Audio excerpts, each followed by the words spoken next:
Roberta Amaral, já gastei 3 mil reais em roupas com a minha mãe, sendo tudo pra mim, só um vestidinho pra ela. O Victor Hugo tem noite que ele chega a gastar 700 reais e depois fica o mês todo sem sair. Kelly já teve caso de comprar 8 blusas iguais por não saber qual cor ela queria levar. Qual foi o extremo que você já chegou?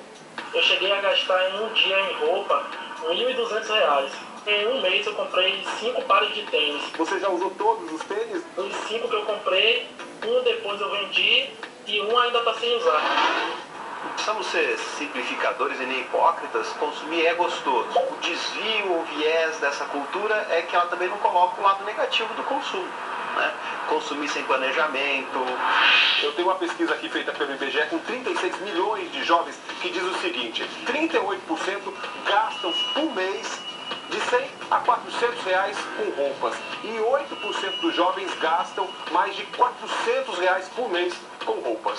O Leandro fala aqui que ele entrou numa loja para comprar uma única blusa e saiu com 58, porque está na promoção. Acontecer de vez em quando, não vejo maiores problemas.